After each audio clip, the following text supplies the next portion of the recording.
कहानी शुरू होती है और हम एक लड़के मैक्स को देखते हैं जो कि अपने घर की छत पर बैठकर अपनी ड्राइंग कंप्लीट कर रहा होता है। लेकिन तभी उसकी मदर उसे नीचे बुलाती है ताकि वो अपना शिफ्टिंग का काम खत्म कर ले। अब उनकी बातों से हमें पता चलता है कि वो लोग पहले यहाँ पर रहा करते थे, लेकिन जब मैक्स 8 महीने का था तो वो लोग इस जगह को छोड़कर चले गए और मैक्स के फादर भी इसी शहर में ही एक हादसे की वजह से मारे गए और अब वो लोग दोबारा से रहने के लिए यहाँ पर आए हैं। अब जब वो लोग शिफ्टिंग कर रहे होते हैं तो इसी दौरान मैक्स कुछ अजीब नोटिस करता है। वो जैसे ही अपना हाथ टीवी के पास लेकर जाता है तो टीवी की स्क्रीन पर अजीब तरह की वेव्स बनने लगती हैं, जो कि साइंटिफिकली पॉसिबल ही नहीं था। तब ये देखकर मैक्स अपने हाथ को देखता है और काफी शॉक्ड हो जाता है, लेकिन फिर वो इस चीज को इग्नोर करके अपनी मदर की हेल्प करने में लग जाता है। इसके बाद मैक्स अपने स्कूल के लिए तैयार हो रहा होता है, लेकिन तब भी वो अपने हाथ से निकली हुई उन वेव्स के बारे में सोच रहा होता है कि आखिर वो चीज थी क्या और ये चीज पॉसिबल कैसे हो सकती है। फिर मैक्स अपने स्कूल के लिए निकल जाता है। फिर मैक्स स्कूल जाते हुए एक रिसर्च लैब की रिस्ट्रिक्टेड एरिया के पास जाकर रुकता है। असल में ये रिसर्च लैब मैक्स के फादर की ही थी, जहाँ पर एक हादसा होने की वजह से उसके फादर की मौत हो गई। तभी मैक्स के पास उसकी मदर का मैसेज आता है और वो जैसे स्क्रीन को स्वाइप करता है उसके हाथ से फिर वैसी वेव्स निकलती हैं और इस बार तो मोबाइल पूरी तरह से बंद हो जाता है। इसके बाद मैक्स दोबारा अपने स्कूल के लिए निकल जाता है। इसके बाद हमें उस रिसर्च लैब के अंदर का सीन दिखाया जाता है, जहाँ पर एक सबमरीन रोबोट में से एक अजीब तरह की लाइट ग्लो करती है और ये लाइट ब्लू कलर की होती है और ये सबमरीन ग्लो इसीलिए कर रही थी क्योंकि मैक्स उसके आसपास ही था, जिसकी वजह से वो सबमरीन रोबोट एक्टिवेट होना शुरू हो जाता है।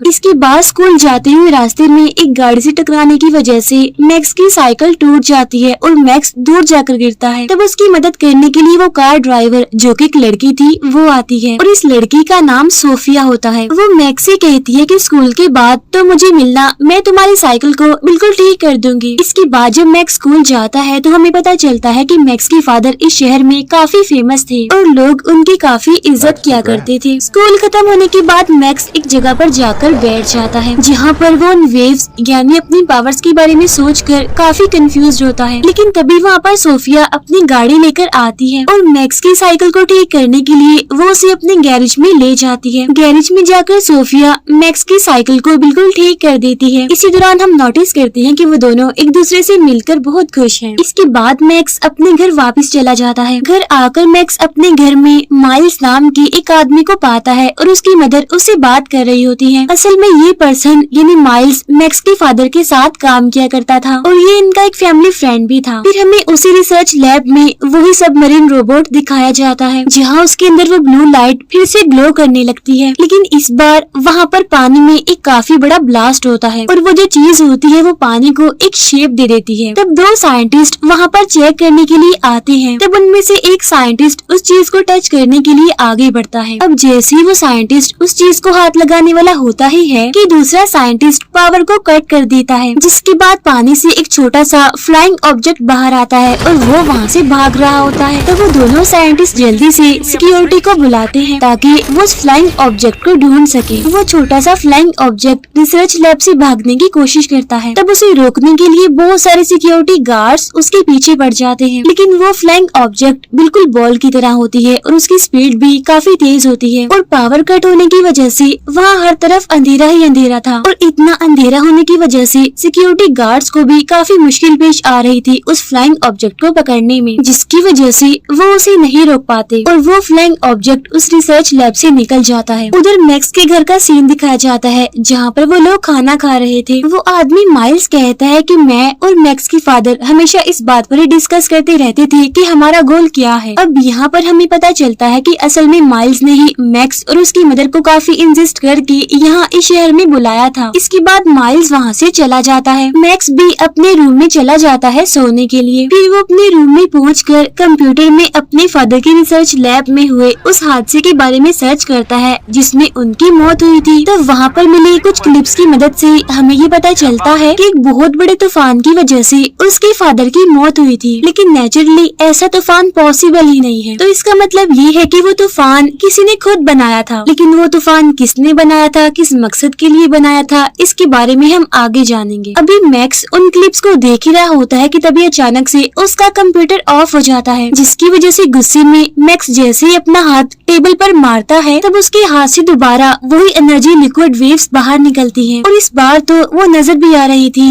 जिन्हें देखकर मैक्स बहुत घबरा जाता है। घबराते हुए वो अपने हाथ को तकिए के नीचे रख देता है। फिर मैक्स अपने हाथ से निकलने वाली उन वेव्स को बड़े गौर से देख रहा होता है, उन्हें एग्जामिन कर रहा होता है। लेकिन जैसे ही वो अपना हाथ बंद करता है, इन्हें जैसे ही अपनी मुट्ठी को बंद करता है तो वो सारी वेव्स गायब हो जाती हैं। लेकिन जैसे ही वो अपनी मुट्ठी दोबारा खोलता है तो इस बार तो वो वेव्स काफी फोर्स से बाहर आती हैं, जिसकी वजह से मैक्स नीचे गिर जाता है। फिर नेक्स्ट डे मैक्स एक रेडियो और एक लैंप की मदद से अपने पावर्स को कंट्रोल करने की कोशिश कर रहा होता है, जहाँ पर उसकी पावर्स तो कंट्रोल नहीं होती, लेकिन वो उन चीजों को ब्लास्ट कर देता है। फिर वो दोबारा से अपने स्कूल के लिए निकल पड़ता है। फिर ब्रेक के दौरान मैक्स अपने हाथ से निकलने वाली उन एनर्जी वेव्स का स्केच ड्रॉ करता है और तभी सोफिया वहाँ पर आकर उसे अपने साथ एक रेस्टोरेंट में चलने के लिए इनवाइट करती है, जिस पर मैक्स मान जाता है। फिर हम देखते हैं कि मैक्स अपने फ्री टाइम में अपने हाथ से निकलने वाली उन एनर्जी लिक्विड वेव्स से खेलने लगता है। फिर वो अपने घर में वापस आकर अपने कंप्यूटर में ये ढूंढने की कोशिश करता है कि उसके फिंगर से लिक्विड एनर्जी वेव्स निकल रही हैं, तो ये है क्या। लेकिन ऑब्वियसली ये चीजें इंटरनेट पर मौजूद नहीं होती। फिर मैक्स नीचे आता है अपनी मदर से बातें करने के लिए अपने फादर के बारे में, जहाँ पर मैक्स ये जानने की कोशिश करता है कि आखिर उसके फादर कहाँ से हैं, उनका फैमिली बैकग्राउंड क्या है, उसके फादर का पास्ट क्या है, सब कुछ। और साथ साथ ये भी कि उनके घर के नीचे बॉम्ब शेल्टर क्यों है, क्योंकि मैक्स को ये बात बुरी लगती थी कि शहर के लोग उसके फादर को उसकी निस्बत ज्यादा जानते हैं। लेकिन तब भी हम नोटिस करते हैं कि कुछ तो ऐसा है, कोई तो ऐसी चीज है जो मैक्स पर नजर रख रही है, और ये चीज मैक्स के अंदर मौजूद उन एनर्जी वेव्स को भी देख सकती है। नेक्स्ट डे मैक्स सोफिया के साथ उस रेस्टोरेंट में जाता है जहाँ पर उसने इनवाइट किया था, जहाँ पर कुछ बातें करने के बाद मैक्स की तबीयत खराब होने लगती है, क्योंकि उसकी पावर्स ओवरलोड हो रही थी, जहाँ पर उसकी हालत अब देखते ही देखते बिगड़ने लगती है। इसीलिए वो फौरन वॉशरूम चला जाता है और वॉशरूम में जाकर जैसे ही वो मिरर में देखता है तो वो नोटिस करता है कि उसकी आंखों में से ब्लू लाइट्स निकल रही हैं और उसके हाथों से भी अब पहले की निस्बत ज्यादा एनर्जी वेव्स निकल रही हैं। लेकिन इस बार तो वो उन्हें कंट्रोल भी नहीं कर पा रहा था। लेकिन जैसे ही मैक्स उन एनर्जी वेव्स को ऑफ करता है, वॉशरूम की लाइट्स भी ऑफ हो जाती हैं, जिसकी वजह से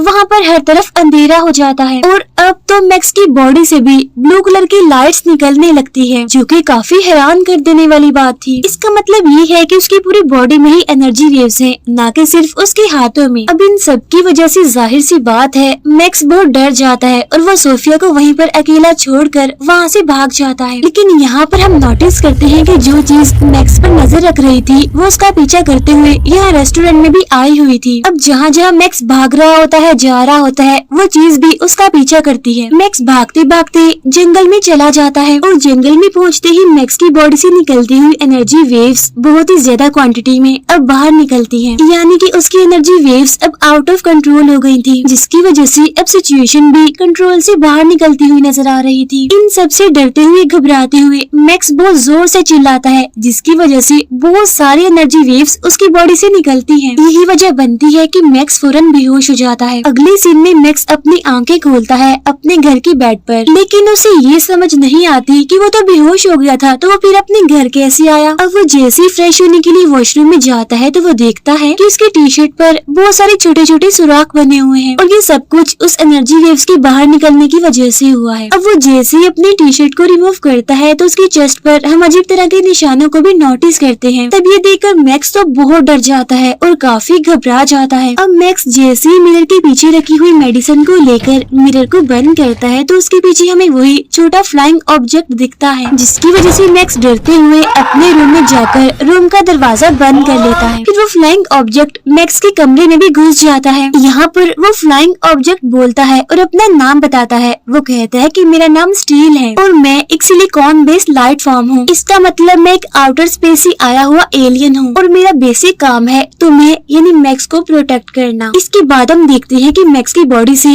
फिर से एनर्जी वेव्स निकलना शुरू हो गई हैं और तब वो छोटा फ्लाइंग ऑब्जेक्ट यानी कि स्टील उन एनर्जी वेव्स को अपने अंदर अब्सॉर्ब कर लेता है। अब क्योंकि मैक्स को स्कूल भी जाना होता है, इसीलिए वो स्टील को भी अपने साथ अपने बैग में डालकर ले जाता जाता है। फिर मैक्स स्टील को उसी जगह पर छोड़ने जाता है जहाँ पर वो उसे फर्स्ट टाइम मिला था, यानी कि जंगल में। अब जंगल के रास्ते से जाते हुए स्टील मैक्स को बताता है कि तुम्हारी बॉडी से जो एनर्जी वेव्स निकल रही हैं, इसकी वजह से ही तुम जिंदा हो, और अगर मैं तुम्हारी बॉडी से निकलने वाली उन एनर्जी वेव्स को अब्सॉर्ब नहीं करूंगा तो तुम ब्लास्ट हो जाओगे। इतनी ही देर में वहाँ पर कुछ खतरनाक लोग आ जाते हैं जिनके पास गन्स भी होती हैं। ये लोग असल में स्टील को ढूंढने के लिए यहाँ पर आए थे। तब उनको देखते ही मैक्स और स्टील दोनों ही छुप जाते हैं। फिर हम देखते हैं कि वो लोग एक डिवाइस की मदद से उन एनर्जी वेव्स का पता लगा रहे थे, लेकिन यहाँ पर मैक्स अपनी पावर्स का यूज करके उस डिवाइस को ऑफ कर देता है। इसका मतलब ये है कि अब मैक्स थोड़ा बहुत अपनी पावर्स को कंट्रोल करना सीख गया है। लेकिन तभी अचानक उन लोगों की नजर मैक्स और स्टील पर पड़ जाती है और वो उन पर फायरिंग करने लगते हैं। इसी वजह से मैक्स और स्टील को वहाँ से भागना पड़ता है। अब भागते भागते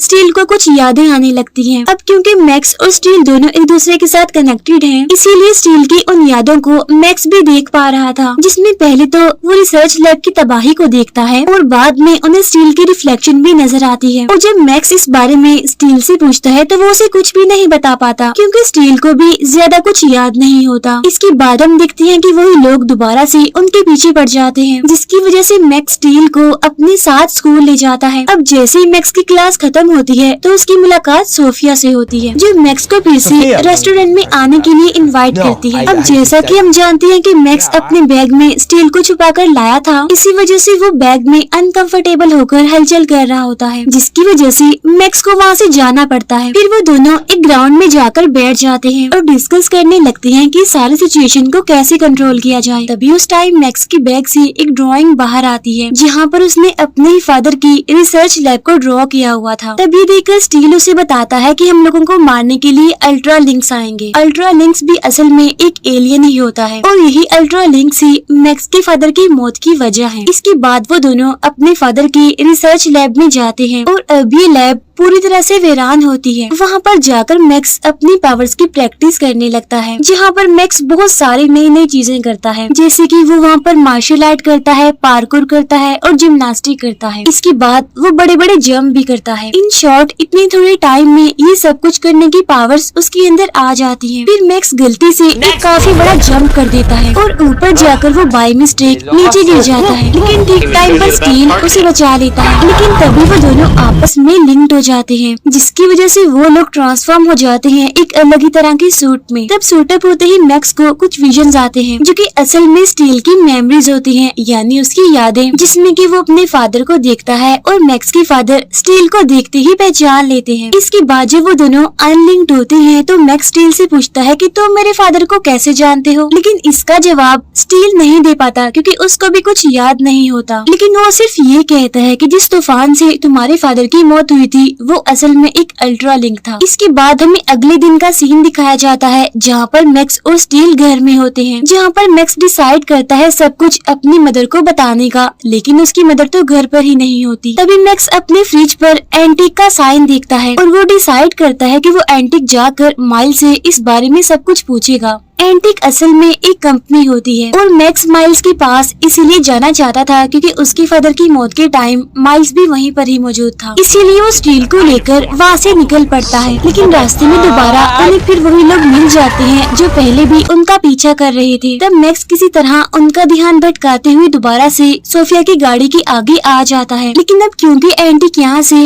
20 माइल की दूरी पर था, इसीलिए वो सोफिया से लिफ्ट ले लेता है। फिर इसी एंटीक की लॉन्ग जर्नी में वो दोनों एक दूसरे से बातें करते हैं और एक दूसरे के साथ कनेक्ट होने की भी कोशिश करते हैं, जिसके लिए वो दोनों आपस में काफी फ्रैंक होकर बातें करते हैं। फिर कुछ टाइम के बाद वो लोग एंटीक पहुंचते हैं माइल्स से मिलने के लिए, जहां पर माइल्स मैक्स के फादर के काम को आगे बढ़ाने की कोशिश कर रहा है। फिर मैक्स माइल्स से अकेले में जाकर बात करता है। असल में मैक्स ये जानना चाहता था कि जिस रात उसके फादर की डेथ हुई थी उस रात को एक्चुअल में उसके फादर के साथ हुआ क्या था, लेकिन ये बात माइल्स को भी पता नहीं होती क्योंकि वो तो मैक्स के फादर की मौत के बाद वहाँ पर पहुँचा था। और तभी माइल्स मैक्स को एक डिवाइस दिखाता है जो कि असल में मैक्स के फादर का ही बनाया हुआ एक मॉडल है और ये डिवाइस एनर्जी को यूज करती है, लेकिन सिंपल कहा जाए तो ये डिवाइस क्लीन एनर्जी का सोर्स है। इसी दौरान मैक्स की तबीयत फिर से खराब होने लगती है क्योंकि उसकी बॉडी के अंदर जो एनर्जी वेव्स थी वो फिर से ओवरलोड हो रही थी। तब उसकी बॉडी से निकलने वाली एनर्जी वेव्स को माइल्स भी देख लेता है, जिसे देखकर वो बहुत ही ज्यादा शॉक्ड हो जाता है और मैक्स पहले की तरह ही वहाँ से भाग जाता है। भागते भागते मैक्स एक जगह पर आ जाता है जहाँ पर एक अजीब सा तूफान उसका पीछा कर रहा था और इसी दौरान एक औरत की गाड़ी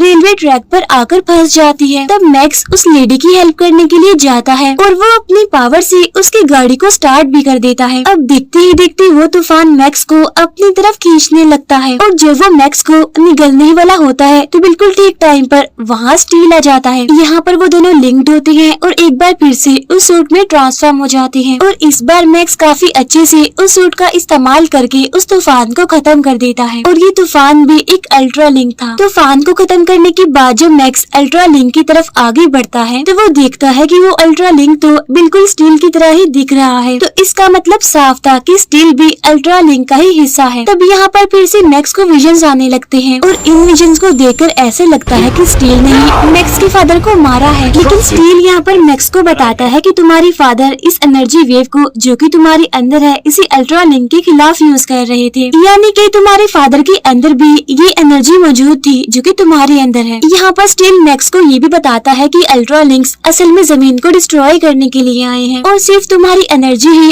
अल्ट्रा लिंक्स को रोक सकती है। लेकिन मैक्स इन सभी चीजों की वजह से काफी पैनिक कर जाता है और काफी डर भी जाता है क्योंकि ये सारे काम उसके फादर भी कर रहे थे और उनकी मौत हो गई। इसीलिए वो भागकर अपने घर जाता है जहाँ पर वो देखता है कि कुछ ऑफिसर्स उसके घर की तलाशी ले रहे हैं। तब ये देखकर मैक्स समझ जाता है कि ये सारे लोग उसके पीछे उसके घर तक आ गए हैं। इसी वजह से मैक्स वहाँ से भागकर सोफिया के घर चला जाता है जहाँ वो सोफिया की गाड़ी उससे मांगता है और गाड़ी में बैठकर वो एंटी के लिए निकल जाता है और रास्ते में वो माइल्स को कॉल करता है। तब माइल्स उसे उसकी फादर की पुरानी रिसर्च लैब की तरफ आने के लिए कहता है। इसके फौरन बाद हमें मैक्स के घर का सीन दिखाया जाता है जहाँ पर इस मूवी का एक बड़ा ट्विस्ट रिवील होता है कि मैक्स की मदर असल में एंटी कंपनी की असल ऑनर है और वो उन ऑफिसर्स को मैक्स को ढूंढने का ऑर्डर देती है। इसके बाद हमें दोबारा से रिसर्च लैब का सीन दिखाया जाता है जहाँ पर मैक्स कुछ लाइट्स को फॉलो करते हुए आगे बढ़ता है। उन लाइट्स को फॉलो करते हुए मैक्स उस प्रोटोटाइप की तरफ आगे बढ़ता है जिसके अंदर स्टील अभी स्लीपिंग मोड में होता है। असल में ये एक चेम्बर की तरह का होता है और तभी मैक्स को फिर से विजन्स आने लगते हैं और अब हमें यहाँ पर पता चल जाता है कि आखिर कैसे मैक्स की फादर की मौत हुई थी, जहाँ पर असल में स्टील की वजह से नहीं बल्कि माइल्स की वजह से ही मैक्स की फादर की मौत हुई क्योंकि माइल्स ही असल में उन अल्ट्रा लिंक्स के साथ मिलकर मैक्स की फादर को मार डालता है और मैक्स के फादर के अंदर जितनी भी पावर्स जितनी भी एनर्जी होती है वो उस सबको बाहर निकाल लेता है। लेकिन मरने से पहले मैक्स के फादर स्टील को ये ऑर्डर देते हैं कि जब मैक्स बड़ा हो जाएगा तो स्टील तुम उसके पास जाकर उसको प्रोटेक्ट करना। और इतना कहते ही मैक्स की फादर की मौत हो जाती है। तभी हम पीछे से माइल को देखते हैं जो कि अपने सूट के साथ वहाँ पर आता है। माइल्स को देखते ही मैक्स उसे मारने की कोशिश करता है लेकिन वो माइल्स के आगे कुछ नहीं कर पाता। इसके बाद माइल्स मैक्स को उस चेम्बर के अंदर जाने के लिए कहता है। तब मैक्स उस चेम्बर के अंदर जाते ही फिर से स्टील के साथ लिंक्ड हो जाता है लेकिन इस बार वो पहले की निस्बत सूट को पूरी तरह से कंट्रोल कर पा रहा था। इसके बाद वो दोनों यानी मैक्स और माइल्स आपस में लड़ने लगते हैं और यहाँ पर हमें उनकी जबरदस्त फाइट देखने को मिलती है। यहाँ पर मैक्स माइल्स पर भारी पड़ता है और उसे मार डालता है। इसी फाइट के दौरान यहाँ पर रिवील होता है कि असल में मैक्स के फादर कोई इंसान नहीं थे बल्कि वो एक एलियन थे। लेकिन जाहिर सी बात है कि मैक्स भी एक एलियन ही है। अब सब कुछ खत्म होने के बाद हम देखते हैं मैक्स को जो कि अपने घर में अपनी मदर के साथ होता है और यहाँ हम जान पाते हैं कि मैक्स की मदर को सब कुछ पहले से ही पता था कि मैक्स की फादर असल में एक एलियन है और उनका बेटा मैक्स भी एक एलियन ही है और उसके अंदर भी अपने फादर की तरह सुपर पावर्स हैं। लेकिन वो ये नहीं जानती थी कि माइल्स इन सभी चीजों का गलत इस्तेमाल करना चाहता था। इसके बाद मैक्स और सोफिया एक दूसरे से बातें कर रहे होते हैं। यहाँ पर उन दोनों के बीच एक रिलेशन एक बॉन्डिंग बन जाती है और इसी सीन के साथ ये मूवी यहीं पर एंड हो जाती है। Thank you for watching.